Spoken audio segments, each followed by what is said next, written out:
What's up, y'all? Welcome to the Quintessence of Healing channel. My name is Regina Hubbard. I am a licensed therapist and a certified life coach. The purpose of Quintessence of Healing is to promote motivational healing. Sometimes we only hear about the negative sides of healing, and that steers us away from engaging in the healing process. But there are people like myself and others who have been through the healing journey and have reaped the benefits of healing, even though it is tough. I'm not gonna lie. But the light at the end of the tunnel and the benefits that we've seen in our life are enough to push for this motivational healing aspect. The whole concept of Quintessence of Healing is taking the strengths within yourself, cycling it through, recycling your experiences, storing them in your mind in a different way so that you gain healing from them, right? So we will take a trauma that you may have experienced and then process it, reconcile with it, recycle it in your mind so that it no longer impacts your daily functioning. Through this channel, we will provide insights, we will provide perspectives, we will dissect current events as it relates to healing. Sometimes I might have an unpopular opinion, an unpopular perspective, but I believe that each situation has a healing component in it. And so I'm inviting you to go on this journey with me, because I think that healing is important. And I think it's important for us to dive into the deepest parts of ourselves. My goal and my mission is to come and drive out whatever does not serve you purpose so that you can live the life that you want. And sometimes that means examining the other side. Sometimes we have people around us who are yes men or yes women and only acknowledge what you're doing, but not providing the other side. And sometimes we need the other side. And because I care and I have an invested interest in you doing well, I want to provide the other side to you. And so I've been through this process myself. I have seen the benefits from it. I have been through the struggle. And I was personally my first client. I remember recognizing that I had sold my own soul. And I think sometimes when we think about selling our soul, we think of just the Illuminati and not how a lot of us have sold ourselves to fornication or toxic relationships or alcohol or drugs or friendships that no longer serve us or jobs that no longer serve us, right? So when we talk about selling our soul, what we're really talking about is going against ourselves, right? Engaging in things that do not represent us, and yet we do it. But we tell ourselves this is what we want to do because we fear processing that other side.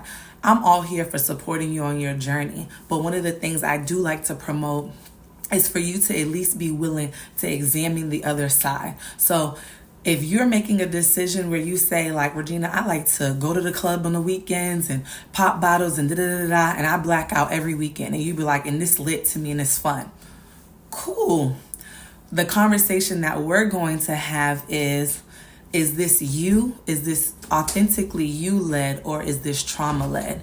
And so through that journey and through that processing, we're able to say how much of this behavior is you and how much of it is because of your past experiences or your trauma. Either way, I'm here to support you because I want to see the better you.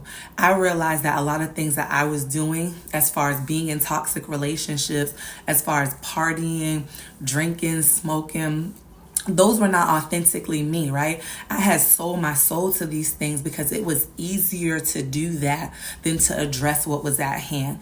The beautiful part, though, right, is that even though I had sold my soul, I can buy it back. It's not like a pair of sneakers that I take to the vintage store and I sell and they're like, you sold these, right? And it's a pretty penny to get them back. I could get my soul back for free. The only thing that it is going to cost me is being uncomfortable. And sometimes we fear being uncomfortable because of what comes with it, right? So I may not want to process why I'm in the club every weekend or while I'm popping bottles every weekend or why I'm drinking 7 days a week, because then I will have to address the deep-rooted problem. And then who wants to do that, right? When you got other things going on in your life, you got other stressors going on in your life. And so that immediate gratification of selling your soul seems beneficial, But 5-10 years of this, when you look up at your life and then you're wondering, dang, how did I get here, right? It's time to do some reflecting. So I've been there. I've been in that uncomfortable situation. I've been in experiences where I'm like, how did I get here? And the only person that I had to look at in the mirror was me. Regardless of my traumas, regardless of my experiences, regardless of the things that happened to me in my life, I developed patterns and decision making that influence what has happened to me. So it doesn't matter if I was molested, right? It matters in the context of, obviously it's a trauma, but at the end of the day, I made decisions predicated off of that. And so I have to address that, right? So when I want to make it clear, I'm not saying that trauma does not matter. I'm not saying that the molestation does not matter.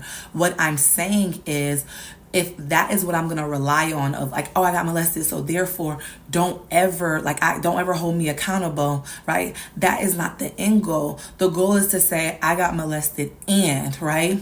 But sometimes we are in the mindset of like, I got this trauma, so I do this, versus being like, I got this trauma, but I can still make different decisions. And so regardless of what we've been through, we still have the power to do something different. And I know sometimes people don't want to hear that language, or sometimes people don't want to be able to process that because it can be too much, but that is what we need in order to heal and move ourselves to the next level. The goal is for us to always be evolving. And if you're not evolving, right, if you're not evolving, if you're not creating, if you're not growing, right, the only things that don't grow are dead.